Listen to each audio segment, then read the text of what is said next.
Casualty staff undergo their biggest challenge yet this week, as they face a final safety inspection that will determine the future of the emergency department.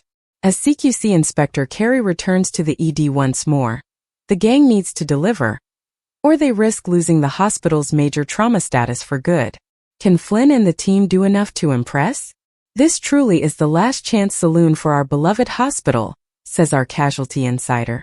The team has already failed 2 reviews, and they've been banned from taking emergency patients at night. If things go wrong this time though, it's game over. And in true Holby fashion, a very chaotic shift unfolds. Everyone is on high alert as Carrie makes her 3rd visit to ED, and the stakes are higher than ever. Flynn and Siobhan have even written their resignation letters and are prepared to take the fall for the team if the inspection doesn't go to plan. Meanwhile, Kim's eating disorder is worsening since she started using a patient's discarded weight loss injections. As the department feels the pressure, Kim can't concentrate properly and is haunted by intrusive thoughts about food.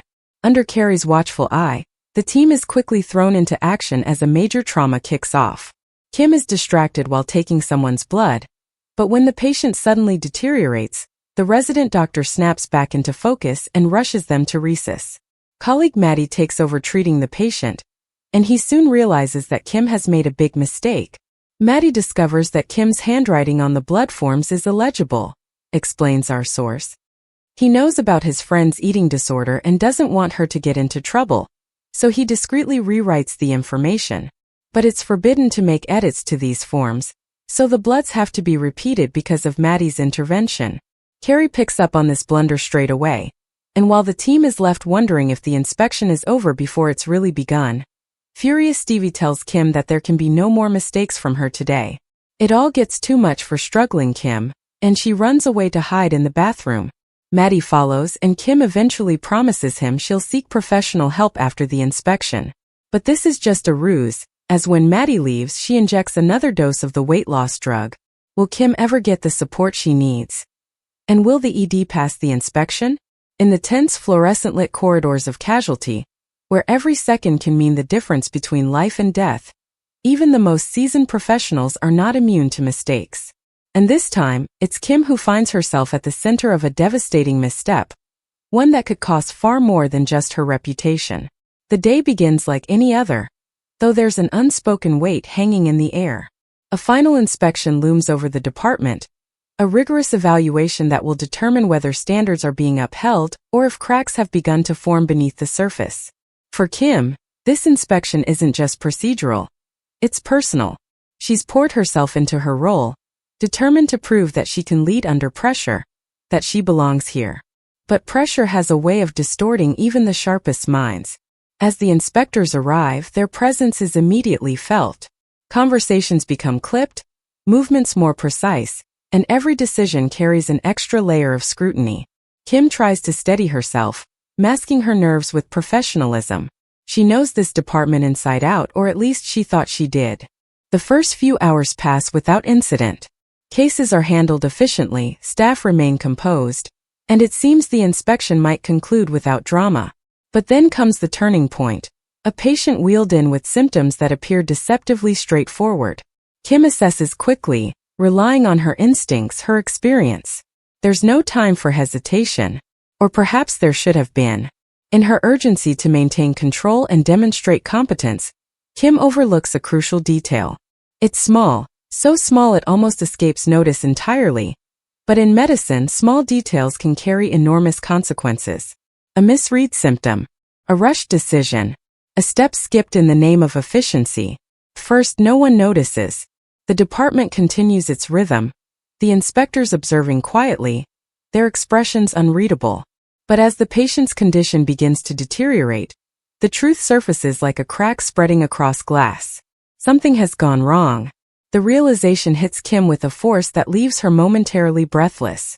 She retraces her steps, her mind racing through every decision she made. And then it lands, the mistake. Her mistake. Panic threatens to take hold, but there's no time for it. The team scrambles to stabilize the patient, tension crackling in the air. Every second now feels heavier, burdened by the knowledge that this situation could have been avoided. The inspectors watch closely. This is what they're here for, not perfection but the response to imperfection. Kim steps forward, her voice steady despite the storm inside her. She owns the error, refusing to deflect or deny. It's a moment that defines her. Not the mistake itself, but how she chooses to face it. Yet the cost is undeniable. Trust, once shaken, is not easily restored. Around her, the team reacts in different ways. Some offer quiet support, understanding that anyone could falter under such pressure. Others keep their distance, their confidence in her leadership subtly eroded. The atmosphere shifts, no longer just about the inspection, but about accountability, resilience, and the fragile nature of trust in a high-stakes environment. As the situation stabilizes and the patient is finally brought back from the brink, the immediate crisis ends, but the consequences linger. The inspectors confer among themselves, their verdict hanging like a shadow over the department. For Kim, the aftermath is deeply personal. Alone for a brief moment, she allows herself to feel the weight of what's happened. The guilt, the doubt, the fear that perhaps she isn't as capable as she believed. But within that doubt lies something else, a determination to learn, to grow, to ensure that this mistake, as costly as it was, becomes a turning point rather than an endpoint. When she rejoins her team, there's a quiet resolve in her demeanor. She doesn't try to justify what happened. Instead, she acknowledges it fully, opening the door for reflection and change. It's not an easy path, but it's an honest one. The final moments of the inspection are subdued. The earlier confidence has been replaced by a more sober understanding of what it truly means to work in such an unforgiving environment. Excellence isn't about never failing. It's about how you rise after you do. As the inspectors leave, their feedback remains uncertain, but one thing is clear. The day has left its mark on everyone involved. For Kim, the mistake will not be easily forgotten. It will linger in the back of her mind during every future decision, a quiet reminder of the responsibility she carries. Yet it may also become her greatest teacher. Because in the world of Casualty, where chaos is constant and perfection is impossible, it's not the absence of mistakes that defines a hero.